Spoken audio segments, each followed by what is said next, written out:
no pirati nelle colline del Conegliano Valdobbiadene. Questo è lo slogan della regione sul fronte degli immobili da destinare all'accoglienza diffusa dei turisti che verranno ad ammirare il 55° sito UNESCO. Un messaggio chiaro a quanti pensano di sfruttare questa opportunità per stravolgere case e cascinali con espansioni anomale e colate di cemento per creare veri e propri alberghi camuffati da case vacanze. Tutto questo sarà impossibile, anzi sarà pesantemente sanzionato da un vero e proprio organo di controllo per lo sviluppo e la gestione del territorio, ora tra quelli protetti dall'ONU.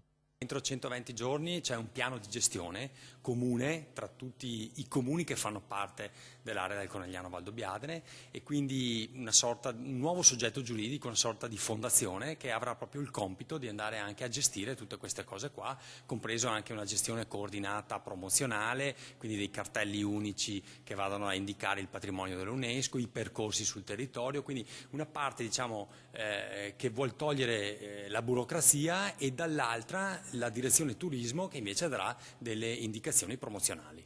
Sarà quasi sicuramente una fondazione con sede probabilmente a Pieve di Soligo che gestirà le indicazioni dei soci, per prima la regione. Quello che vogliamo fare noi è recuperare le cose già esistenti, quindi i caseggiati storici, le cosiddette casette rurali che sono già inserite nei nostri colli, ma non nuovi alberghi, quindi non impatto, non nuovo cemento, ma tutto all'insegna della sostenibilità. L'esempio è quello delle Olimpiadi invernali Milano-Cortina del 2026, il cui progetto vincente si basa sul recupero di strutture già esistenti e sulla temporaneità delle altre.